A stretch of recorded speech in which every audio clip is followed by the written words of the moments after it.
धर्मेंद्र सिंह वाघेला बहुत नजदीकी आपके माने जाते थे, आप उनको जिता कर लाए और अब ऐसा क्या हो गया कि अचानक उनसे खुली बगावत करने की जरूरत पड़ गई। एमएलए वाघोड़िया ने बोला कि मेरे विरोधी लोग सब आंदोलन कर रहे हैं। जी। जिस इंसान को जिताने के लिए रात दिन हमने ये कर दिया, जीतने के बाद फिर मैं अपने लोगों के लिए लड़ा तो उन्होंने मुझे विरोधी बोल दिया। अभी इनके साथ रहना हितावत नहीं होगा। अभी इनकी राह अलग है और हमारी राह अलग है। अब धारासभ्य बनेंगे तो ये पानी भी आ जाए। 2 बरस हो गए, पानी की एक बूंद आई नहीं। और पानी की बूंद तो छोड़ो, अभी नहर भी वही है। जीतने के बाद घमंड में आ जाता है। ऐसा सपना देख के किसी को जिताते हैं कि ये इंसान अपना भला कर देगा, अपनी जीवन बदल देगा, पर फिर वही इंसान धोखा करता है तो फिर कैसे चलेगा। अभी आप ही ऐसी दबंगाई करोगे तो क्या लोग कहाँ जाएंगे। उनकी मधुबाई की दबंगाई हटाने के लिए तो आपको चुन के लाया, तो आप ही दबंगाई ऐसी, वो ऐसी तो मधुबाई भी नहीं करते। मधुबाई ने कभी किसी को फोन नहीं किया। एक भी बीजेपी में जीता हुआ एमएलए जो सक्रिय है, एक भी एमएलए नहीं बोला। इनको क्या डर कि मैं बोलूंगा तो टिकट काट देंगे। भाई तुम्हारी भाजपा टिकट नहीं, अभी तो समाज ही तुम्हारे टिकट काटने वाला है 2027 में। मेरे बड़े भाई बापू ने तो सीधी धमकी दे दी। बदला लेके क्या बदला लेके? मेरी एक ही गलती थी कि मेरे लहजे में जी हुजूर ना था, इससे ज्यादा मेरा कोई कसूर नहीं। बदला ऐसा लेगे कि भागने का मौका नहीं दे। तो मैंने बोला हम तो कहीं नहीं जा रहे भाई, हमारा तो घर भी यहाँ पे है, गांव भी यहाँ पे है, हम तो नहीं जाएंगे। आपके साथ ऑफर आ सकता है, करोड़ों रुपए लो और चलो भारतीय जनता पार्टी में आ जाए। तो बहुत सारी ऑफर भी आ चुकी है पहले। आप लोग का कहीं ना कहीं सेटिंग होगा। मेरे पे तो बहुत आरोप लगे हैं, मैं आरोपों का भंडार हूँ। चुनाव आने वाले हैं, क्या लखन दरबार चुनाव लड़ने जा रहे हैं? नमस्कार, मैं हूं मयूरिका और वीएनएम टीवी पर आप मेरे साथ देख रहे हैं मुद्दे की बात। आज मुद्दे की बात में फिर एक बार बात होगी सियासत की। वैसे मुद्दे की बात ज्यादातर हम सियासत पर ही लेते हैं, क्योंकि सियासत की जो राजनीति होती है उससे आप सबको रूबरू कराने और आप सबको वाकिफ रखने के लिए कि आखिरकार चल क्या रहा है राजनेताओं के बीच, हम रोजाना मुद्दे की बात लेकर आते हैं। और आज फिर एक बार बात होगी गुजरात के वडोदरा शहर की राजनीति की। वैसे यहाँ की राजनीति हमेशा से चर्चा में रही है। जब विधानसभा के चुनाव थे, गुजरात में सभी विधायकों को भारतीय जनता पार्टी ने घोषित कर दिया था, लेकिन एक मांजलपुर की सीट का ऐलान नहीं किया गया था, तब चर्चा में आई थी। लोकसभा चुनाव जब आया तब टिकट चेंज करने तक की नौबत आई और इसलिए भी वडोदरा की राजनीति चर्चा में आई। और वडोदरा की राजनीति हमेशा ही यहाँ के नेताओं के चलते चर्चा में रही है। हाल ही में वाघोड़िया विधानसभा में जब विधानसभा के चुनाव थे तब निर्दलीय के रूप में चुनकर आए धर्मेंद्र सिंह वाघेला ने अचानक पाला बदल लिया और फिर उन्होंने भारतीय जनता पार्टी ज्वाइन कर ली और उपचुनाव हुए और फिर से वो जीत कर आए। उनको जिता कर लाने में एक शख्स का बहुत बड़ा हाथ था। और वैसे वाघोड़िया विधानसभा के लोग तो जानते ही हैं, वडोदरा के लोग भी बखूबी जानते हैं। और गुजरात के हमारे दर्शकों को बता दूं कि वो नाम था लखन दरबार। ज्यादातर राजनेता ऐसे होते हैं कि उनके कोई लेफ्ट और राइट हैंड जरूर होते हैं और उन्हीं के बलबूते पर वो जो नेता होते हैं वो चुन कर आते हैं। राइट हैंड थे धर्मेंद्र सिंह वाघेला के। अब फिर एक बार वाघोड़िया के विधानसभा के भारतीय जनता पार्टी के विधायक धर्मेंद्र सिंह बापू बन तो गए हैं, लेकिन लखन दरबार ने उनके सामने एक खुली जंग छेड़ दी है। आखिरकार एक बहुत ही ज्यादा वफादार रहा शख्स जो चुनाव जिताने तक लेकर चलता है और उसके बाद कुछ ऐसा होता है कि खुली बगावत पर उतर आता है। आज स्टूडियो में हमने आमंत्रित किया है लखन दरबार को। उनसे जानेंगे कि आखिरकार ऐसा क्या हुआ कि धर्मेंद्र सिंह वाघेला से इस तरह की खुली बगावत की जरूरत पड़ी। लखन भाई, बहुत बहुत स्वागत है। धर्मेंद्र सिंह वाघेला बहुत नजदीकी आपके माने जाते थे, आप वहां के लोकल हैं। आपने खुद अपनी कई बयानों में कहा है कि हमने धर्मेंद्र सिंह वाघेला को ये कहकर जिताया कि अब वाघोड़िया में सब कुछ अच्छा हो जाएगा। आप उनको जिता कर लाए और अब ऐसा क्या हो गया कि अचानक उनसे खुली बगावत करने की जरूरत पड़ गई? पहले तो आपका आभार कि लोगों की बात रखने के लिए मुझे आज ये प्लेटफॉर्म दिया है। आपने जब पूछा कि ऐसा क्या हो गया, तो ऐसा लोगों के साथ हो गया जिसके लिए मुझे ये सब करना पड़ता। जब हमने उनके विधानसभा की जो इलेक्शन थे तब उनका साथ हमने दिया था और खुलेआम दिया था जी। और हमारी जो टीम थी उन्होंने भी दिया था। तो ये तब हमको ऐसा था कि जो वर्षों से हम लोग जिस चीज के लिए लड़ रहे हैं वो है स्थानिक रोजगार जी। मैं सिरखी गांव का हूँ, मेरे आसपास के गांव है सब, वहाँ के लोकल जो मेरे भाई है उनको रोजगार नहीं मिल रहा है, उनकी जगह पर किसी और को मिल रहा है। और मिल रहा है जिसको भी, तो उसको सरकारी वेतन नहीं मिलता है। जी। और बरसों से जो लोग काम करते हैं, मैं तो बचपन से देख रहा हूँ ये मेरे सब गांव में, कि जिसके पिताजी कॉन्ट्रैक्ट में मजदूरी करते थे, उनके लड़के भी आज कॉन्ट्रैक्ट में मजदूरी कर रहे हैं। तो गांव की जो समस्या है, जो रोजगारी की समस्या है, वो तो अभी वही की वही थी। तो उसको निराकरण करने के लिए, लोगों को रोजगार देने के लिए हमको एक नेता की जरूरत थी। जी। तो हमने उस स्वरूप में धर्मेंद्र सिंह जी को देखा कि ये कुछ ना कुछ करेंगे। जी, ये आप कौन से चुनाव की बात कर रहे हैं? विधानसभा चुनाव जब वो अपक्ष लड़े थे? 2022 अपक्ष लड़े थे। जी, जब निर्दलीय लड़कर आए थे। जी। तो उस टाइम पे उन्होंने भी हमको बोला कि मैं जीत जाऊंगा तो रोजगार और दूसरी समस्या सब खत्म हो जाएगी, और जो कंपनियों की दादागिरी है हमारे आसपास, लोकल लोगों को नहीं लेने की, वो सब खत्म हो जाएगी। दूसरे भी कई मुद्दे थे लोगों के जो हमने देखे, तो उसका सॉल्यूशन करने के लिए हमको बोला कि मैं जीतूंगा तो हो जाएगा। तो उसके लिए सभी प्रचार हमने किया और सब जगह के सभाएं की, गल्ला मोहल्ले में गए, मोहल्ले में प्रचार किया, सब किया जी। और लोगों को भी आशा थी। आज एक बात सोचने वाली है कि जब गुजरात में इलेक्शन होता है, 156 सीटें बीजेपी को जाती है और उसमें एक सीट आती है निर्दलीय वडोदरा में जी। तो लोगों ने इतनी भारी जो वातावरण था बीजेपी का, वो वातावरण में भी लोगों ने अपक्ष में उनको चुन के लाया। क्यों चुन के लाया? क्योंकि लोगों का सपना था कि ये आएंगे तो ऐसा होगा, ये आएंगे तो ऐसा होगा, परंतु वो सपना टूट गया। क्योंकि अभी आज 2 बरस हो चुके हैं, 2 बरस में परिस्थिति वैसी के वैसी नहीं, उससे भी बदतर हो चुकी है। अच्छा। वैसी तो बात नहीं, अभी तो उससे भी बदतर हो चुकी है। अभी की परिस्थिति ऐसी है कि अपोलो टायर जो वाघोड़िया में है कंपनी, वो कंपनी में से 200 से ज्यादा युवाओं को नौकरी में से निकाल दिया गया। वडोदरा रिफाइनरी में से आज 500 से ज्यादा लोकल युवा को निकाल दिया होगा। ये लास्ट 6 मंथ की बात कर रहा हूँ मैं। फिर नंदेसरी में कितनी कंपनी, वहां से भी लोगों को निकाल दिया गया है। फिर भी हम लोग तो लड़ते हैं, परंतु हमारा काम लड़ना है। हम सत्ता पे है नहीं, हम लड़ सकते हैं। कई जगह पे हमने न्याय दिलाया, पर कई जगह पे नहीं मिला। अपोलो में अभी तक न्याय नहीं मिला, वो लोग बच्चे बेचारे घूम रहे हैं नौकरी के लिए। तो ऐसी सब परिस्थितियां बहुत बिगड़ गई।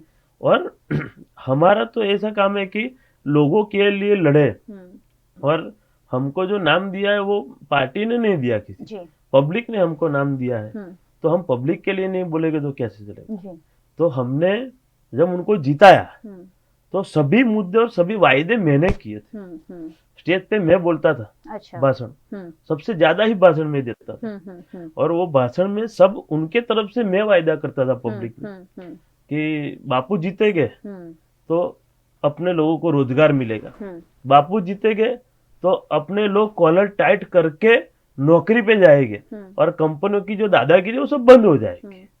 ऐसे कई मुद्दों पे हमने वहां पे भाषण में बोला, सब कुछ किया। तो उसके बाद क्या था, 1 बरस तक तो कोई बोला नहीं पब्लिक जी। पर 1 बरस के बाद लोग मुझे बोलने लगे कि लखन भाई तुमने तो ऐसा बोला था और अभी कुछ होता नहीं, तो तुम क्या करते हो? जी बिल्कुल। वो मैंने भी सहन किया 1 बरस के लिए, क्योंकि अभी वो रहते हैं वडोदरा शहर में, मैं रहता हूँ वहां पे, मेरा गाँव वहां पे जी। तो मेरे को तो रोज मिलना है मेरे लोगों से, सुबह शाम मिलना है। तो रोज मेरे को तो लोग पकड़ लेते हैं कि लखन भाई तुमने बड़े बड़े भाषण करे और इनको जीताओ, इनको जिया। तो अभी ये परिस्थिति देखो, अभी अपने लोगों को निकाल दिया, तुमने क्या किया?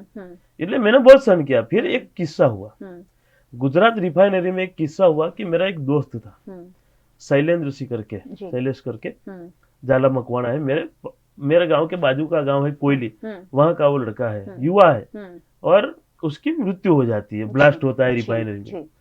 तो फिर क्या हुआ कि मृत्यु हो गई, तो हमारे प्रवक्ता जी महेंद्र सिंह जी करके है, तो उनका जन्मदिन था, तो हम लोग मध्य प्रदेश गए थे। तो रात को मेरे को फोन आता है अगले दिन 10, 11, 12 बजे तो कि ऐसी ऐसी परिस्थिति, आप आ जाओ। तो हम वहां से निकल गए। सुबह हम पहुंचे, हॉस्पिटल में पहुंचे, मैंने परिस्थिति देखी, मेरा दोस्त दुनिया छोड़ के चला गया था।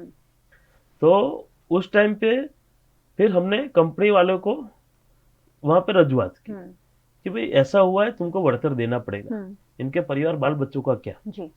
तो एक तो मेरे मेरा वहाँ का लोकल लड़का था और मेरा दोस्त भी था, यानी बहुत इमोशनल थे हम उस टाइम पर कि अभी क्या करें ऐसा।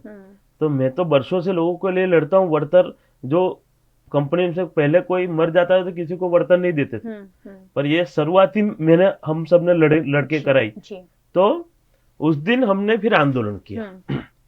एसएसजी हॉस्पिटल पोस्टमार्टम रूम के बाहर हम लोग बैठ गए। हमने बोला कि जब तक इनके परिवार को योग्य वर्तन नहीं मिलेगा तब तक हम यहाँ से खड़े नहीं होंगे। 12 बजे 1 बजे 2 बजे तक कोई समाचार नहीं आया। उसके बाद आंदोलन को ज्यादा मजबूत करने के लिए मैंने अन्न का त्याग कर दिया कि जब तक इनको परिवार को न्याय नहीं मिलेगा तो मैं अन्न का त्याग करूंगा। उसके बाद क्या होता है, 5-6 बजे उनके पिताजी को ले लिया जाता है, उनके पिताजी को बुला लिया जाता है और 25 लाख रुपए में रहस्यमय संजोगों में 25 लाख रुपए में सब समाधान कर दिया था। अच्छा। वो दबाण भी किया जाता है समझो। तो ऐसी सब परिस्थितियां हुई। और फिर मैंने देखा कि एमएलए वाघोड़िया ने बोला कि मेरे विरोधी लोग सब आंदोलन कर रहे थे, ऐसा बोला। और वडोदरा के युवा सांसद जो है बने हैं, उन्होंने भी एक वीडियो डाला कि बिन अधिकृत लोगों के साथ मत जाओ, अधिकृत लोगों के साथ जाओ। तो उसके पर से मेरे को भी विचार आया और पूरे वाघोड़िया विधानसभा के लोगों को विचार आया कि संसद को ऐसा बोलना पड़ता हो कि लखन भाई के पास मत जाओ, धर्मेंद्र सिंह बापू के पास जाओ। यानी लोग हमारे साथ है इसलिए तो बोलना पड़ा, साथ नहीं होते तो बोलना ही नहीं पड़ता। उन्होंने क्लियर बोला कि हमारे एमएलए उनके पास जाओ, बिन अधिकृत मानस के पास क्यों जाते हो। परंतु उनको भी सोचना पड़े कि लोग लखन दरबार के पास क्यों आते हैं, कोई विश्वास होगा तो ही आते हैं। वर्षों से विश्वास है मेरे पे, आज भी मेरे घर पे रोज 100-150 लोग आते हैं, तो मेरे पे विश्वास है तो आते हैं। तो ये स्टेटमेंट दिया, तब मेरे को दुख हुआ कि जिस इंसान को जिताने के लिए रात दिन हमने ये कर दिया। और मैं ऐसा नहीं बोलता कि हमने ही जीता है, ये मेरे सब वाघोड़िया विधानसभा के लोग हैं, जो लोकल लोग, उन्होंने सबने मेहनत करके जीता है, सभी कार्यकर्ताओं की मेहनत है। और वो जीतने के बाद फिर मैं अपने लोगों के लिए लड़ा तो उन्होंने मुझे विरोधी बोल दिया। और वो सांसद सभ्य ऐसे बोलते, ये सांसद सभ्य भी मेरे को मिलने आते थे। अच्छा। इनके इलेक्शन थी तो उनको याद कराता हूँ, ये जिले के लिए वो भी मेरे को मिलने आते थे, 10 बार मिलने आए जी। पर मिले भी है हम लोग उस टाइम पे कि युवा है। पर मूड बाबत हो गई कि इन्होंने विरोधी मेरे को बोला, मैं तो विरोधी था नहीं। यही मुद्दा था कि आईओसीएल कोई ब्लास्ट हुआ, उसके बाद से आपके जो राह है वो अलग होना शुरू हो गई। उसके बाद उससे पहले भी कुछ हुआ था? उसके पहले कुछ हुआ नहीं था, पर क्या है, लोगों का काम होता है, नहीं होता है तो मैं सहन करता कि कोई मेरे को बोला कि ये नहीं काम हुआ तो हमने। पर जब एक हमारा युवा की मृत्यु हो जाती है, जो फिर भी लखन दरबार ना बोले, तो फिर माँ भवानी मुझे माफ ना कर, इसलिए मेरे को उस दिन बोलना पड़ा। ऊपर से इन लोगों ने मेरे को विरोधी बोल दिया, तो मेरे को विरोधी बोला तो फिर मैंने बोला। और पब्लिक को भी पता है 2017 में जीएसपी क्रॉप साइंस करके एक कंपनी नंदेसरी में है, 6 लोग की मृत्यु हो गई थी, ऐसा ही ब्लास्ट हुआ था। तब मैंने पूरे दिन आंदोलन किया था, रात को 12 बजे 35 लाख का चेक सबको दिलाया था। तो 2017 में 35 लाख रुपए हुई प्राइवेट कंपनी में जो हम दिला सकते हो, तो आपको हमने धारा सभ्य चुन के इसलिए नहीं लाए कि आप 25 लाख दिलाओ। हमारी मांग थी 51 लाख रुपए, क्योंकि 2017 में जो प्राइवेट कंपनी 35 दे सकती है, तो ये तो गुजरात रिफाइनरी है। गुजरात रिफाइनरी ने आग को बुझाने के लिए करोड़ों रुपए फूंक दिए, ये भी एक आंकड़ा है उनका। तो आप लाखों रुपए नहीं दे सकते, और किसको देना है? जो जिस लोकल लोगों की जमीनों पे आपने रिफाइनरी खड़ी की है, जिस लोकल लोगों की प्रदूषण लोग सहन करते हैं आपकी रिफाइनरी का, और वो उसका युवा मर गया, उसको आप ऐसा तरछोड़ोगे पूरे दिन। और दूसरे दिन एमएलए वाघोड़िया ने इंटरव्यू दिया कि कुछ लोग ऐसे हैं कि कोई मर गया तो क्या आंदोलन आंदोलन आंदोलन, मैं आंदोलन करूंगा, ऐसा सब करने लगते हैं। तो मेरे को उस दिन विचार आया, मैं बोलने भी वाला था, पर क्या है, मेरे भी वडील रह चुके हैं वो, तो मेरी भी थोड़ी वो रहती है कि इज्जत रखनी पड़ती है कि मेरे वडील रह चुके हैं। तो फिर मेरे को विचार आया कि आप बोलते हो कि आंदोलन आंदोलन करते हैं लोग, तो सरकार आपकी है, आप धारा सभ्य हो। तो अगले दिन शाम के बाद ये घटना हुई है, तो दूसरे दिन शाम तक आप पैसे वर्तर क्यों नहीं दिला पाए? क्यों मुझे आंदोलन करना पड़ा, क्यों मुझे अन्न का त्याग करना पड़ा, उसके बाद सब बढ़तर मिला।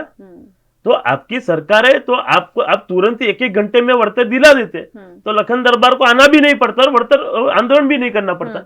यानी ऐसी सब परिस्थितियां हुई, तब हमको बहुत दुख हुआ कि जिस इंसान को जिताने के लिए हमने पूरे मेहनत कर दी, वो इंसान आज ऐसा बोल रहा है। फिर हमने सोचा कि अभी इनके साथ रहना हितावत नहीं होगा, अभी इनकी राह अलग है और हमारी राह अलग है, और हमारी राह तो वही है जो हम 2015 से लोगों के लिए लड़ते हैं और लोगों के लिए काम करते हैं और काम करते रहेंगे।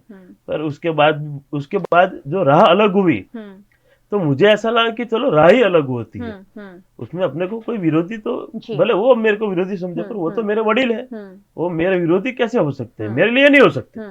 उनके लिए शायद मैं विरोधी हो सकता हूँ, पर मेरे लिए तो आज भी वो आदरणीय वडील है, मेरे बड़े भाई है। परंतु मैंने सोच लिया कि अभी उनके साथ राजकीय तौर पे उनके साथ रहना नहीं है, और मैं रहूंगा तो लोग भी मेरे को बोलेंगे कि आपने 35 लाख रुपए दिलाए थे और इन्होंने 25 लाख रुपए दिलाए, और फिर भी आप इनके साथ खड़े हो, तो कुछ दाल में तो काला है, ऐसा बोलेंगे। और इसलिए तलवारें तन गई हैं धर्मेंद्र सिंह वाघेला और उनके ही साथ काम करने वाले लखन दरबार के बीच में। वैसे अब ये जो जंग है वो सोशल मीडिया पर खुलकर खेली जा रही है, और उसके बारे में भी बात करूंगी। लखन दरबार के बारे में एक और बात कह दूं, करणी सेना के युवा राष्ट्रीय अध्यक्ष, कार्यकारी अध्यक्ष भी हैं और करणी सेना के लिए भी काम करते हैं। वाघोडिया विधानसभा इसलिए भी चर्चा में रही है हमेशा से क्योंकि यहाँ से चुनाव लड़ते आए हैं मधु श्रीवास्तव, लड़ते आए थे और काफी टर्म जीते, और वाघोडिया के लिए बहुत काम करने का उन्होंने दावा किया। चलिए धर्मेंद्र सिंह वाघेला को और मधु श्रीवास्तव को दोनों को बाजू में रख देते हैं और ये सोचने समझने की कोशिश करते हैं कि वाघोडिया विधानसभा की दिक्कतें आखिर है क्या। इंडस्ट्रियल एरिया है, वहां तो रोजगार होना चाहिए, वहां के लोगों के पास अच्छी आमदनी होनी चाहिए। आखिरकार वाघोडिया की समस्याएं क्या है? लखन भाई, आप वहीं रहते हैं, लोगों के बीच जाते हैं, वाघोडिया विधानसभा की समस्याएं आखिर क्या है? सालों से भारतीय जनता पार्टी के पास वो सीट है, क्यों ये समस्याएं दूर नहीं हुई है?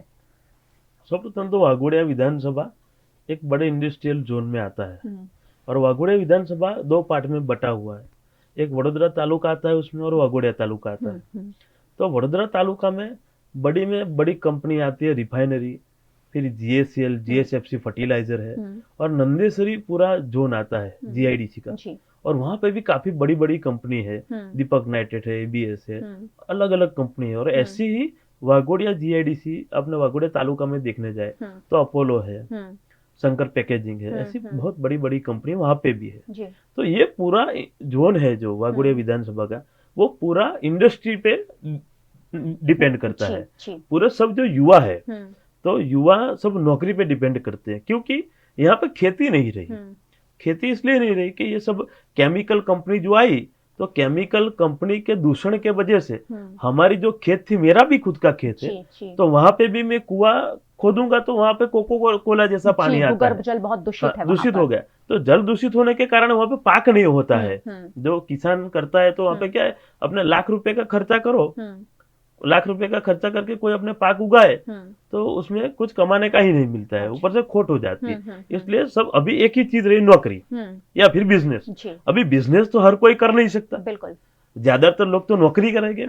तो परिस्थिति ऐसी हुई कि जो युवा थे, वो युवा नौकरी लेने के लिए गुजरात रिफाइनरी में जाते हैं, नंदेसरी जीआईडीसी में जाते हैं, कि वाघोडिया तालुका अपोलो में जाते हैं, शंकर पैकेज में जाते हैं। उनको किसी को तो नौकरी नहीं मिलती पहली बात तो। और जिसको नौकरी मिल जाती है उसको सरकारी वेतन नहीं मिलता। अच्छा, सरकारी वेतन नहीं मिलता, और उसके सामने जो आवाज उठाए तो कॉन्ट्रैक्टर निकाल देता, कॉन्ट्रैक्ट बेस पर सबको जो काम पे रखा जाता है वो भी कॉन्ट्रैक्ट तो निकाल देता है। और निकालने के बाद बेचारा दर दर की ठोकरें खाता है, और सब नेता लोग फूट जाते हैं। इसके लिए ये सब परिस्थिति हुई। ये रोजगार की बात होगी। दूसरी बात है, यहाँ पे जो समस्या है, गांव, सभी गांव में प्राथमिक सुविधा का बहुत अभाव है। जैसे कि रोड है, रास्ता है, गटर लाइन है, स्ट्रीट लाइट भी कितने गांव में नहीं। मैं खुद की गांव की बात करूं, मेरे गांव में स्ट्रीट लाइट ही नहीं है। अच्छा, रात को जो स्ट्रीट लाइट है वही नहीं। ऐसे तो कितने गांव में बोल सकता हूँ कि ये गांव में ये समस्या, ये गांव में ये समस्या, क्योंकि मैं घुमा हूँ, मेरे लोगों के बीच में रहा हूँ, इसलिए मेरे को पता है। तो ये प्राथमिक सुविधा गांव की नहीं है। दूसरा, हमारे वाघोडिया तालुका का एक बहुत बड़ा विषय है, जो हमने अभी 15-20 दिन पहले ही हम 20-25 गांव के लोगों से मिले थे। जी। वहां पे देव डैम जो है उसका पानी बरसों पहले वाघोडिया तालुका के किसानों को मिल रहा था जी। और अभी परिस्थिति ऐसे लास्ट 10-15 साल से वो पानी मिल नहीं रहा, क्योंकि जो नहर है देव डैम से वाघोडिया को जोड़ती, वो नहर ही नहीं रही। और गुजरात या भारत देश में ऐसी पहली नहर होगी कि वहां पे बिजली का थांभला डाल दिया है, विज पोल डाल दिया वहां पे जीबी ने, तो नहर के बीच विज पोल है और नहर दिखती नहीं है, इसकी वजह से पानी नहीं आ रहा है। और ये भी मुद्दा था वाघोडिया विधानसभा के इलेक्शन में। अच्छा। हाँ, जब अपक्ष लड़े थे तब मैंने ही बोला था कि धारासभ्य बनेंगे तो ये पानी भी आ जाएगा। 2 बरस हो गए, पानी की एक बूंद आ ही नहीं सकती। और पानी की बूंद तो छोड़ो, अभी नहर भी वही है। नहर को नवीनीकरण पूरी नई बनानी चाहिए तो उसके पानी आ सकते। उसका हमने आंदोलन का ऐलान कर दिया। उन्होंने बोला कि 2 महीने में कर देंगे। मैंने 2 महीने में नहीं किया तो 2 महीने के बाद हम आंदोलन करेंगे, गांधीनगर जाएंगे। अभी हमने 2 महीने का अल्टीमेटम दिया, 2 महीने में आना चाहिए पानी वाघोडिया में। तो ये सब आंदोलन हमने वापिस शुरू किए। क्यों किए? क्योंकि अगर मैं ही नहीं बोलूंगा तो लोग मेरे को बोलेंगे कि ये तो दलाल निकला, ये खाली खाली बात करता था, निकल गया। मेरी स्वभाव ऐसा है कि मैं मेरे लोगों के बीच में रहता हूँ तो मेरे को बोलना पड़ेगा, क्योंकि मैंने भाषण दिया है और मैं नहीं बोलूंगा फिर नहीं चलेगा। तो ये दूसरी बड़ी समस्या है। दूसरी समस्या क्या है कि जो लोग रोड रास्ता, जो मेन रास्ता है, मुख्य मार्ग, वो मुख्य मार्ग कई जगह पे ऐसी परिस्थिति में है कि वहां पे लोग जाए तो बाइक नहीं ली हो तो 1 ही महीने में खटारा हो जाए। अच्छा। ऐसी भी परिस्थिति है। और दूसरा, जब और लोगों को जो शिक्षण की व्यवस्था है, तो शिक्षण में भी क्या है कि अभी तो सरकार ने जो भी पुरानी इमारतें स्कूल की थी उसको तोड़ के नया पूरे गुजरात में बन रहा है। अभी तो वाघोडिया में, पूरे गुजरात में, पर कहीं जगह पे शिक्षकों की कमी है। इसके वजह से गांव के लड़के को ज्यादा पोषण नहीं मिल सकता शिक्षण में, और जो मिलना चाहिए शिक्षण, वो शिक्षण नहीं मिल रहा। दूसरे, हमारे वडोदरा तालुका में एक भी यूनिवर्सिटी नहीं है, कॉलेज नहीं है, और एक भी बड़ा हॉस्पिटल नहीं है वडोदरा तालुका में। हमको वडोदरा तालुका से सीधा बड़ोड़ा एसएसजी आना पड़ता है, या तो गोत्री आना पड़ता है, या तो आकला हो जाते हैं सब लोग। तो वडोदरा तालुका इतना बड़ा है जिसमें इतनी सारी कंपनियां, तो वहां पे एक बड़ा हॉस्पिटल तो होना चाहिए ना कि रात को किसको जा सके, और बड़ी एक कॉलेज होनी चाहिए कि लोग पढ़े। अभी तो कॉलेज करना हो तो आनंद जाना पड़े, नहीं तो बड़ोड़ा आना पड़े। ऐसी परिस्थिति वडोदरा तालुका में।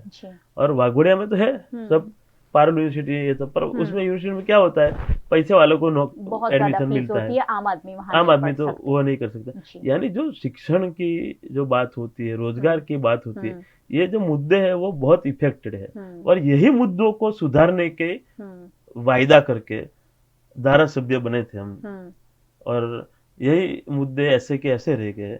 और उसके बाद हमारी ये जो रिफाइनरी की, उसके बाद सब चल पड़ा। ऐसा सब लोग बोलते कि भाई ये दुश्मनी हो गई, ये हो गया। तो मैंने सोशल मीडिया पे मैं रखता हूँ, तो क्या मैं, जब मेरा कोई गलत बोलता है तो मैं बोलता हूँ, नहीं मेरे को तो सपना आता नहीं। मैंने बोला था कि मेरी व्यक्तिगत तौर पे कोई भी दुश्मनी किसी का साथ नहीं है, मैं तो लोगों के लिए लड़ता हूँ।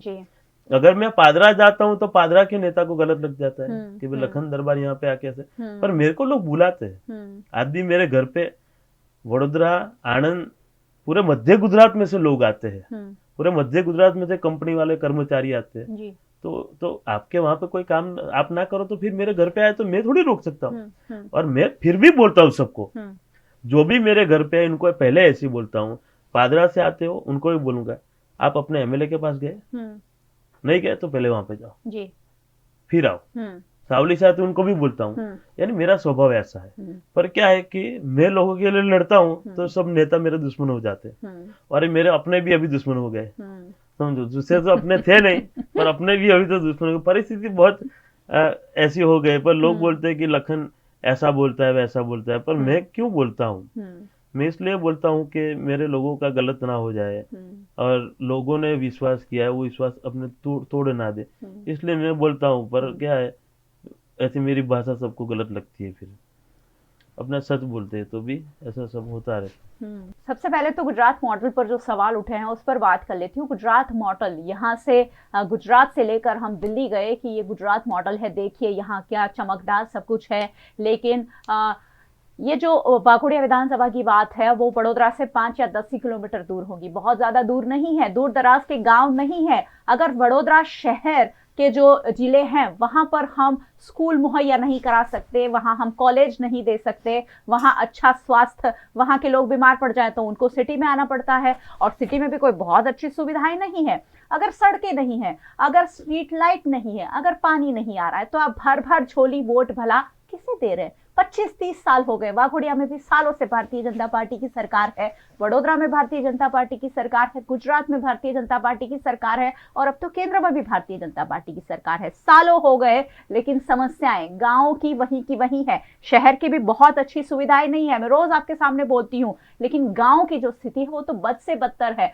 वहां के बच्चों को यहाँ आने के लिए, वडोदरा आने के लिए बस की सुविधाएं नहीं है। तो ऐसी हजारों समस्याएं हैं, लेकिन विधायक जो हैं, जनप्रतिनिधि जो है, जिसे वोट हम करते हैं, जब चुनाव आते हैं वो घर घर जाते हैं, लोगों के हाथ जोड़ते हैं और कहते हैं कि आपकी समस्या यूं यूं यूं दूर हो जाएगी, लेकिन यूं यूं यूं क्या 5 साल में भी दूर नहीं होती है। वो समस्याएं 5 साल के बाद कैरी फॉरवर्ड हो जाती। दूसरे विधायक कहते हैं कि हम उसे दूर करेंगे, वो भी कुछ नहीं करते हैं। ये सिलसिले का दौर चलता रहा है, लेकिन क्यों समस्याएं दूर नहीं हो रही है ये जानने की कोशिश करेंगे। लेकिन भारतीय जनता पार्टी की सरकार, भारतीय जनता पार्टी के नेता, और सब कुछ उनके हाथ में है, पैसा बहुत है पार्टी के पास, आखिरकार क्यों नहीं हो रहा है? विल पावर की कमी है। अगर आपके जैसे लोग आवाज उठा रहे हैं, आपका भी कोई ना कोई इसके पीछे मकसद होगा। आप भी कल उठकर सोच रहे होंगे कि चलिए ये तो नहीं कर पा रहे हैं, मैं लड़ लेता हूं चुनाव, ऐसा भी हो सकता है। लेकिन क्यों नहीं हो पा रहा है? भारतीय जनता पार्टी की सरकार या नेता कुछ कर क्यों नहीं पा रहे? इसमें क्या है कि कितने लोग ऐसे हैं भारतीय जनता पार्टी में, ऐसे एमएलए भी मैंने देखे हैं कि जो लोगों के लिए सरकार से भी ज्यादा काम कर लेते हैं जी। ऐसे मैं आपको उदाहरण दूं तो डाकोर के धारासभ्य है योगेंद्र सिंह जी है परमार, फिर अपने राजकोट के हैं जी जयेश भाई रादड़िया, ऐसे बहुत सारे एमएलए हैं। पर कितने लोग ऐसे होते हैं कि जो एमएलए बन के फिर भी कुछ नहीं करते। तो मैं आपको एक बात बोलूं कि आपने बोला कि वाघोड़िया 5 किलोमीटर वडोदरा से बहुत नजदीक है, कोई गांव का रास्ता नहीं है। मैं आपको बोलता हूँ कि मेरा गांव वडोदरा शहर से 1 किलोमीटर दूर है। अच्छा। मात्र 1 किलोमीटर। फिर भी वहां पे स्ट्रीट लाइट नहीं है इतने सालों के बाद भी। यानी इससे ज्यादा परिस्थिति कौन सी खराब हो सके। पर ये जो आपने प्रश्न पूछा है कि क्यों काम नहीं कर पा रहे हैं, सरकार तो काम करती है, सरकार तो सब बोलती है। अभी मैंने आपको बोला कि सभी स्कूल नवीनीकरण कर रहे हैं वो लोग, जो भी इमारत खंडेर होगी इसको, तो सरकार तो करती है। परंतु सरकार में चुने गए लोग, वो लोग नहीं करते, या उनकी मंशा नहीं होती, या वो एक्टिव नहीं होते, या जीतने के बाद घमंड में आ जाता है कि अभी मैं तो बरसों बरस चलूंगा। तो ऐसे लोगों के कारण लोगों का काम नहीं होता। परंतु उनको पता नहीं है कि घमंड तो अंग्रेजों का भी नहीं रहा। उनके जो सिपाही जो कपड़े पहनते थे, वो आज भारत देश के बैंड बाजा वाले लोग भी वही कपड़े पहनते हैं। यानी घमंड किसी का रहता नहीं है। पर ऐसे नेताओं के घमंड के लिए, ऐसे नेताओं के भ्रष्टाचार के कारण लोगों का काम नहीं होता है। नहीं तो सरकार तो सब करती है। मैं आपको बोलता हूँ कि मेरे अंदाज में सरकार ने इतनी सारी ग्रांटें वडोदरा शहर जिलों को दी है, नहीं दी ऐसा नहीं, परंतु उसका उपयोग जो होना चाहिए। तो ये ग्रांट जाती कहाँ है? क्वालिटी आप तो बहुत नजदीक से ये सारी चीजों को फॉलो करते हैं। ग्रांट आती है, करोड़ों की आती है, आपको भी पता है। क्यों लोगों के लिए यूज नहीं होती है? लोगों के लिए यूज क्यों नहीं होती? कि लड़ने वाला नहीं होता है। अभी आप एमएलए तो बन गए, अब एमएलए बन गए, उसके बाद ग्रांट आई, तो उसको सही काम कराने के लिए आपको लड़ना पड़ता है। नहीं तो कॉन्ट्रैक्टर तो गांधीनगर तक पहुंचे होते हैं, और 2-4 शब्द उनको बोलेंगे तो गांधीनगर फिर डर लग के ऐसा रहता है कि कोई कंपनी के विरुद्ध में बोल दिया किसी धारासभ्य ने, कि कोई बड़े कॉन्ट्रैक्टर ने विरुद्ध में किसी धारासभ्य ने बोल दिया, तो अगली बार साला टिकट नहीं मिलेगी। क्योंकि कॉन्ट्रैक्टर और कंपनी तो ऊपर तक पहुंची होती है। इसके डर से कोई एमएलए नहीं बोलता वापिस। ऐसे भी परिस्थिति हमने देखी। तो ये विकास उसके लिए, और दूसरा रोड तो बन जाता है, पर तो वही रोड 1 बरस के बाद टूट जाता है, क्योंकि उस पर भ्रष्टाचार है, कॉन्ट्रैक्टर है ना, उसने क्वालिटी का काम नहीं किया। और दूसरा क्या है कि अभी नेता लोग स्मार्ट हो गए कि साला कोई कॉन्ट्रैक्टर है अपने दाव में नहीं आ रहा है, तो उसको क्वालिटी चेक कराओ। सही बात है। और क्वालिटी चेक कराओ, उसको सजा तो मिलती नहीं है, सजा कराओ, क्वालिटी चेक कराओ, उसको सजा कराओ। अभी हमने कितनी जगह पे ऐसा देखा है कि एक बरस होता है ना, दूसरी बरस होते उसके बाद टूट जाता है रोड। तो ऐसी परिस्थिति में आप कुछ करते क्यों नहीं हो? वो तो बार बार पैसा कॉन्ट्रैक्टर लेगा तभी तो हाँ। आपके पास पैसा आएगा ना। वही बात है। तो अभी आप देखो कि मेरे को एक शंका है कि जो गांव में जो कॉन्ट्रैक्टर है वो वर्षों से एक ही क्यों होते हैं? वर्षों से एक ही कॉन्ट्रैक्टर क्यों होते हैं? तो उतने बड़े वो सब होशियार लोग हैं कि उन्हीं को ही कॉन्ट्रैक्ट देने का। तो ऐसी भी परिस्थिति है। आप देखो कि कोई टीपी का काम होगा तो एक ही जन को मिलेगा, बिल्कुल, और वो कंपनी का बाय डिफॉल्ट कोई नेता के साथ कनेक्शन होगा। ऐसी कंपनियां सब वडोदरा शहर जिले में भी अपनों ने देखी है। इसके लिए सब भागीदारी होती है, ऐसा सब होता है। इसके कारण जो विकास होना चाहिए लोगों का वो होता नहीं है। नहीं तो लोग तो इतनी सारी ग्रांट आती, तो मेरे गांव में क्यों स्ट्रीट लाइट नहीं है? दूसरे गांव में स्ट्रीट लाइट नहीं है, दूसरे गांव में रोड रास्ते की सुविधा नहीं। आज एक अनगढ़ गांव है, तो इतने अनगढ़ गांव में भी प्राथमिक सुविधा का अभाव है। वही मेरे गांव के बाजू का गांव है वाघोड़िया में, गुताल में हम अभी गए थे। वहां पे 2500-3000 लोगों ने हमको बुलाया कि भाई लखन भाई तुमने बहुत वायदा किया था, अभी तुम आओ और देखो हमारा गांव। तो हमने देखा तो परिस्थिति, गटर की सुविधा नहीं थी वहां पे, रोड की सुविधा नहीं थी, और एक सैंपलिंग था, वो भी सैंपलिंग शायद फेल आएगा। ऐसी भी परिस्थिति है। तो ऐसी सब परिस्थिति में लोग, गांव के लोग जीते हैं और ऐसा सपना देख के किसी को जिताते हैं कि ये इंसान अपना भला कर देगा, अपनी जीवन बदल देगा, पर फिर वही इंसान धोखा करता है तो फिर कैसे चलेगा? लेकिन नकल भाई, लोग भी नहीं सुधरते हैं। हाँ। लोग भी वोट करते हैं, भर भर झोली वोट करते हैं, और उसके बाद ये तकलीफें आती है। चलिए, स्थानीय स्वराज के चुनाव आने वाले हैं, क्या आपको लगता है कि कोई इम्पैक्ट लखन दरबार लेकर आ सकते हैं? नहीं, मैं तो छोटा इंसान हूँ। इम्पैक्ट आपने तो क्या लेके आएंगे? इम्पैक्ट तो लोग लेके आते हैं, और इस बार तो पूरे गुजरात में इम्पैक्ट आने वाला है, क्योंकि हमारे समाज की भी बात है। तो हमारे समाज के बारे में भारतीय जनता पार्टी के एक नेता पुरुषोत्तम रूपाला ने बहुत गलत बात की थी। क्या हुआ? लेकिन बहन लोकसभा चुनाव की सभी सीट्स मिली, सिर्फ एक सीट छोड़कर सभी सीट मिली। आपको भारतीय जनता पार्टी ने कुचल दिया था। हाँ, कुचल दिया समाज बराबर। पर इसमें क्या है कि हमारे दरबारों में आदत है कि जब तक कोई दबाता नहीं है ना आपको, तब तक वो लोग शांत रहते हैं। फिर दबाता है ना तो मजबूत जवाब देते हैं, और ये जवाब आधा तो दे दिया है। आपने देखा होगा कि 5 लाख सब लोग करते थे भाजपा के नेता कि 5 लाख के ऊपर हम लीड लाएंगे। आनंद में क्या हुआ? 1 ही लाख। ऐसी कितनी सारी सीटें वहां पे 5 लाख क्रॉस नहीं कर पाए। ऐसी भी परिस्थिति सब जगह पे हुई, परंतु उनको पता था कि ये लोकसभा का ही चुनाव है। लोकसभा के चुनाव में लाखों मतों का अंतर होता है, वो अंतर काटने के लिए बहुत मुश्किल पड़ती है। तो अंतर काटा, परंतु उसमें जीत हार का नहीं हुआ। वो उनको भी पता था भाजपा को, इसलिए उन्होंने कुछ किया नहीं, इसलिए टिकट काटे नहीं। परंतु इस बार क्या होगा?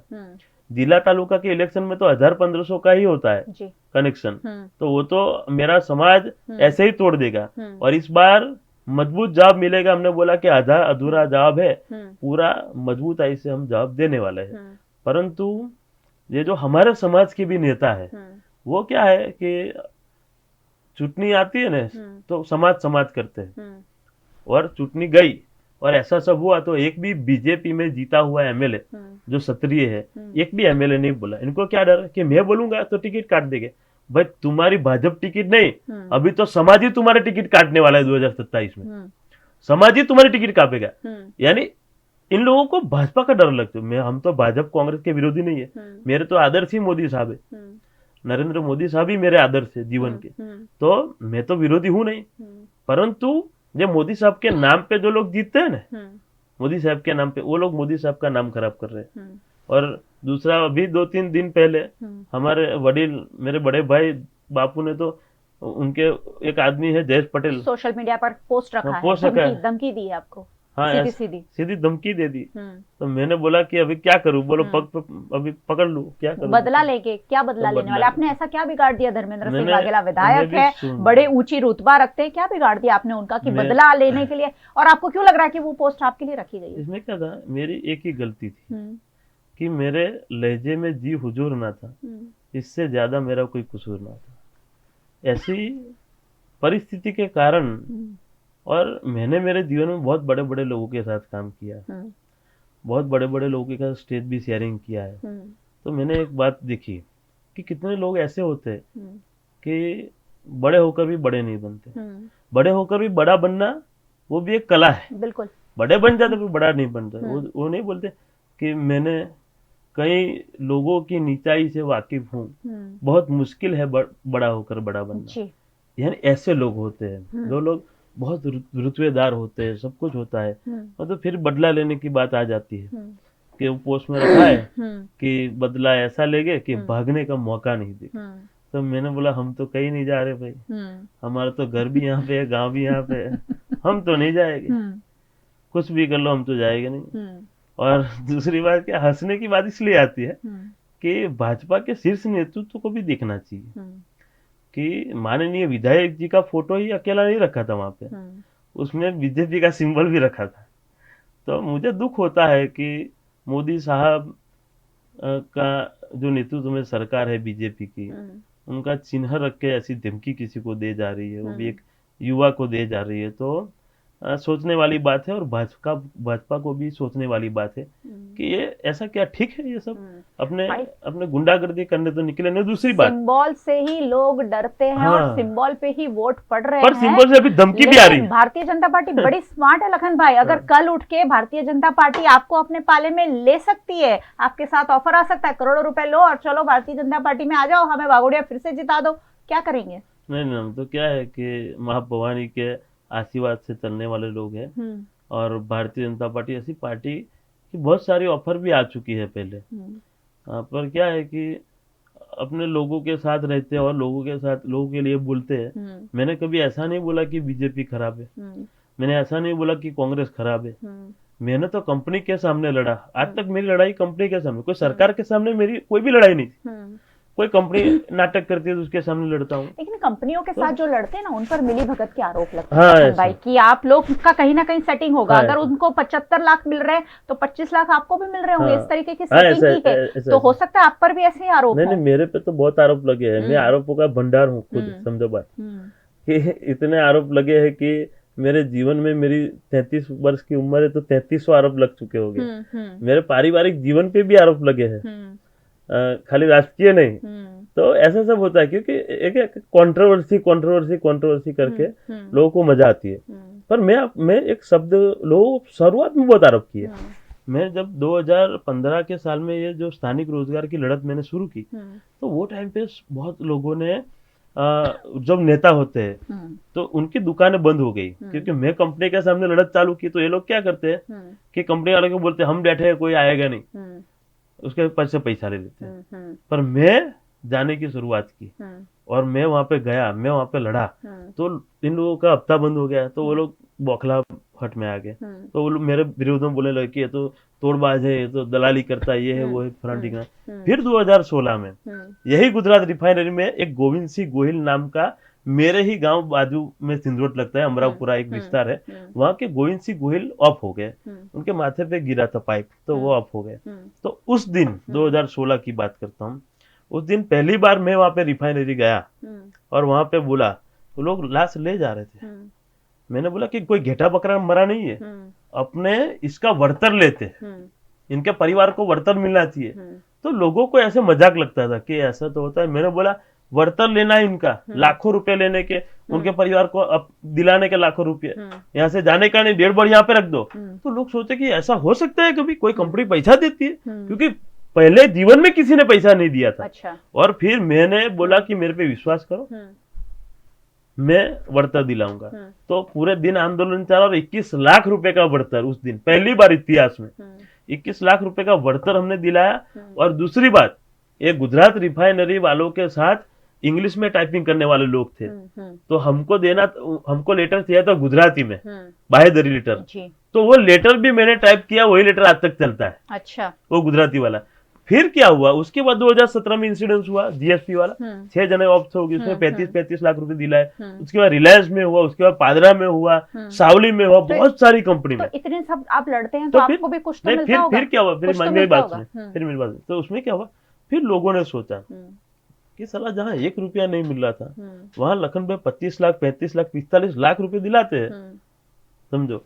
तो उनको क्या मिलता होगा, कुछ नहीं मिलता होगा। क्यों? वो ना दिलाए तो उनको पैसा मिले। जैसे कि मैं कंपनी की ओर से मिले, हाँ कंपनी मैं जो आपको ना दे। दिलाऊं, मैं हाँ। ना लड़ू तो मेरे को पैसे मिले, अच्छा। पर मैं तो कंपनी का घाटा कर रहा हूँ। समझो, हम्म। मैं अभी जीएसपी क्रॉप साइंस में 6 जने के लिए लड़ा, हम्म। 35 6 जन को देने पड़े। हम्म। समझो, तो मेरे को ऑफर करे और मेरे तो उनको पैसा ना देना पड़े। समझो, पर मैं कभी पढ़ता नहीं हूँ, क्योंकि मैं भी खानदानी इंसान हूँ, तो मेरे भी खानदानी है, तो मैं कभी किसी के पास पढ़ता नहीं हूँ। और मैं जो सेटिंग में बैठ गया होता, तो ये जो कंपनी में से पैसे लोगों को मिलते हैं ना आज, वो मिलते हैं नहीं। पर तो मैंने लोगों के लिए लड़ा और मेरे पास भी कई ऑफरें आई, पर मैंने ठुकरा दी, क्योंकि माँ भवानी के दया से सब कुछ है मेरे जीवन में, मेरे पास सब कुछ है। मेरे को किसी चीज की ऐसी जरूरत नहीं है कि इसके बिना नहीं चलेगा जी। पर लोगों को पता चला, शुरुआत में बहुत आरोप लगाया, फिर लोगों को पता चल गया कि ये सब लोग तो जीवन में, और मेरे पे आरोप लगाने वाले मेरे से ज्यादा बड़े हैं, नेता है। चलिए, तो मैंने बोला कि तुम लोग पूरे जीवन में तुमने 1 रुपया किसी को नहीं दिलाया, और मैं लोगों को 25 लाख 50 लाख रुपए दिलाता हूँ, और तुम मेरे को दलाल बोलते हो। दलाल तो तुम लोग हो। फिर लोगों को पता चला कि लखन भाई सच बोल रहे हैं, इसके लिए लखन भाई को लखन दरबार लोगों ने नाम दिया। चलिए, आखिरी सवाल भी लखन दरबार से पूछ लेते हैं कि चुनाव आने वाले हैं, तालुका पंचायत और जिला पंचायत के चुनाव, क्या लखन दरबार चुनाव लड़ने जा रहे हैं? मैं चुनाव लड़ूंगा। चुनाव, ऐसा तो इंसान हूं नहीं कि मैं राजनीति में नहीं है। लेकिन आपने वही स्टाइल शुरू किया जो धर्मेंद्र सिंह वाघेला का था कि आप लोगों को यात्रा पर ले जाओ। आपने भी हाल ही में अब यात्रा का ऐलान किया है कि हम बुजुर्ग महिलाओं को यात्रा पर ले जाएंगे, यानी आपने जो राह है वही तो धर्मेंद्र सिंह वाघेला की पकड़ी है। नहीं, ऐसा नहीं। मैं इनके पहले वो भी आप ही अरेंज करते थे, मुझे याद है। मैं अरेंज करता था। ये सभी प्रोग्राम सब मेरे ही है। अच्छा। ये सभी प्रोग्राम अरेंज भी मैं करता था। हाँ। और प्लानिंग भी मैं करता था। और मेरी यात्रा कैसी है, मेरी यात्रा मैं आनंद से भी ले जाता हूँ, मैं पादरा से भी ले जाता हूँ। समझो बात, मेरी पादरा से भी यात्रा निकली है। तो मेरे को ऐसा ही होता है तो मैं एक ही जगह पे से ले जाता, और मेरे सब जगह के लोग होते हैं मेरे पास, एक ही नहीं। और दूसरी बात कि जब मैंने बोला कि मैं ऐसा इंसान हूं ना कि मैं बोलूंगा कि नहीं मैं तो राजकारण नहीं करूंगा, ये नहीं करूंगा। मैं तो ऐसा बोलता हूँ कि मेरे राजकारण करने से मेरे लोगों को नौकरी मिलेगी, मेरे लोगों को सरकारी रेट मिलेगा, और मेरे लोग हर महीने 25-50 हजार रुपया घर पे ले जाएंगे ना, तो लखन दरबार छाती ठोक के राजकारण करेगा। उसमें क्या गलत है? गलत क्या है इसमें? ये गलत लोग आए तो अच्छे लोग आए तो अच्छा। और क्या लोग बोलते, पर कुछ बार ऐसा सोचना भी पड़ता है कि साला ये क्या है, अपने राजकारण में जाए तो ये साला गंदी चीज है। क्यों गंदी कैसी आते तो अच्छे ही लोग हैं लखन भाई, आते तो बहुत अच्छी उसके बाद गंदे हो जाते हैं कि समाज सेवा करेंगे। लेकिन जब पार्टी का सिंबल लगता है तो पार्टी बहुत सारी चीजें वहां समझाती है, बुझाती है। पार्टी के हिसाब से चलना पड़ता है। पार्टी जो पैसा देगी, पार्टी जिसकी सेटिंग करवाएगी, ये सब कुछ वो पीछे की कहानी है जो हम रोज पर्दे के सामने लेकर आते हैं लोगों के लिए, जो लोग नहीं जानते हैं। खैर, अगर आप कह रहे हैं, दावा कर रहे हैं कि मैं वाघोडिया के लिए, पादरा के लिए, सावली के लिए कुछ करना चाहता हूं, तो आशा करते हैं कि आने वाले सालों में आप जो जनाधार यहाँ क्रिएट करने की कोशिश कर रहे हैं उससे लोगों का फायदा हो। कोई भी यहाँ चुनकर आए, लोगों का फायदा होना कोई भी। मैं तो ऐसा बोलता हूँ कि मैं जीवन में चुनाव ना लड़ूं, कि जीवन में मैं कोई सत्ता पे ना हूँ, परंतु ऐसे लोगों को सत्ता में लाऊं कि जो लोग सबका भला कर सके, परंतु ऐसे लोगों को नहीं कि जो लोग ने वायदा करके फिर मुकर जाए। और मेरी तो एक ही हमेशा बात होती है, क्योंकि मेरे तो परिवार में से कोई राजकारण में था नहीं और कोई ऐसा कोई इसमें था नहीं, तो फिर मैंने जब शुरुआत की थी, और आज भी मैं बोलता हूँ कि मेरे गांव के लोगों ने मेरे पे जो विश्वास किया है, आज कोई धारासभ्य, संसद सभ्य के नेता मंत्री के पास कोई नहीं जाता। लोगों ने लखन दरबार का घर देखा है। आप वाघोडिया में किसी को पूछोगे, आप वडोदरा तालुका में पूछोगे, पादरा में पूछो, कि सावली में पूछो कि लखन भाई का घर कौन से कहाँ पे है, तो वो लोग बता दे कि यहाँ तो भारतीय जनता पार्टी आपका घर ढूंढते हुए आएगी। नहीं, तो भारतीय जनता पार्टी घर ढूंढते लोग आते तो है, परंतु अभी हम होशियार हो चुके हैं थोड़े। अभी क्या, एक बार अपने खा लिया धोखा, तो अभी होशियार, अभी परिपक्व धीरे धीरे होते हैं ना राजनीति। जी बिल्कुल, राजनीति तो बहुत गहरा एक दलदल है जहाँ जो लोग जाते हैं। हम एक बार तो फंस गए, अभी दूसरी बार तो बहुत सोच के करना पड़ेगा कि साला क्या होगा, क्योंकि ये तो परिस्थिति ऐसी है कि अपने वायदा करो, अपने को गालियां खानी पड़े फिर, और ये नहीं खानी पड़े, इसके लिए मेहनत करेंगे। जनता क्या करेगी? क्या कुछ बदलाव लाएगी? क्या स्थानीय स्वराज के चुनाव आ रहे हैं? जनता बदलाव लाएगी। हमारा क्या है कि भारतीय जनता पार्टी, कांग्रेस है, ये सब जो पार्टी है उसमें से अच्छे लोग खड़े हुए तो वो लोग जीतेंगे ही। अच्छा भी वो चैतर भाई करके हमने एमएलए है, वो कितना मजबूत काम करते हैं। वो खुद की बदौलत लड़ते हैं, उनके पास जी। केस भी होता है, सब होता है, समझो। हम्म, तो ऐसे लोगों की जरूरत है कि जो लोगों के लिए लड़े। हम्म, हम अभी झगड़िया भी गए थे, हम्म, श्रद्धांजलि सभा थी वहां पे, हम्म, तो देखा कि हम्म, लोगों के लिए काम हो रहा है। पर ऐसे भी लोग हैं जो कुछ नहीं कर पा रहे। हम्म, पर स्थानिक चुनाव में बीजेपी किसी अच्छे इंसान को देगी हम्म, तो वो जीतेगा। हम्म। अभी लोग व्यक्तिगत मतदान बहुत ज्यादा करते हैं, मधु ऐसा लगता श्रीवास्तव भी अच्छे ही होंगे है। उस नहीं, मैं वक्त। ऐसा बोलूंगा, देखो। धर्मेंद्र सिंह वाघेला भी अच्छे ही हाँ, होंगे। मैं ऐसा अच्छे होंगे इसलिए अच्छे होंगे। टिकट दिया होगा। हाँ, और मैं ऐसा बोलता हूँ आपको हम्म, कि मैंने ये थोड़े महीने में देख लिया हम्म, कि मेरे दोस्त लोग के या मेरे सब गांव के लोग मेरा पोस्ट रखते हैं, हम्म, मेरा फोटो का रखते हम्म, हैं।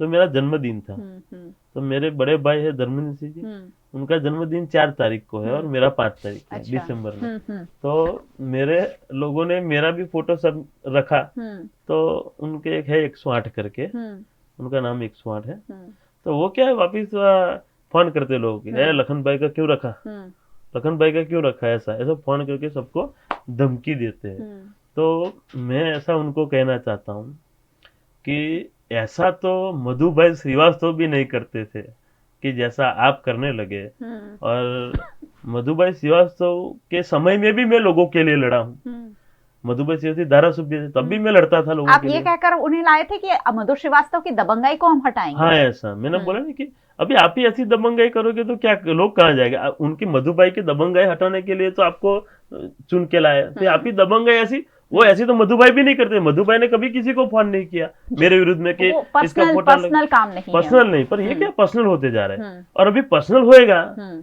तो हम लोग तो ऐसे है कि किसी के बाप से डरते तो है नहीं हाँ, हम लेकिन वो लोग। बहुत तो बड़ी हस्ती है। हस्ती तो क्या है कि जो कोई भी हस्ती हो, कोई भी हो, परंतु लखन दरबार ऊपर वाले लोहा ले पाएंगे। माँ भवानी की से बड़ा कोई है नहीं। हम्म, और माँ भवानी का आशीर्वाद में सच्चा आदमी उसने मेरे पास है हम्म, और रहेगा। हम्म, और दूसरी बात कि कोई डरा नहीं जाएगा, तो हम डरने वाले लोगों में से है नहीं। हम्म, हम इज्जत करते हैं, हम्म, इसके लिए शायद अभी भी चुप है। हम्म, परंतु ये सब धमकियां ने ये सब आती रहेगी हम्म, और ये सब मेरे लोगों को भी धमकाते रहेंगे। हम्म, तो मेरे को भी कुछ ना कुछ बोलना पड़ेगा हम्म। और मैं भी सबके सामने लाऊंगा फिर।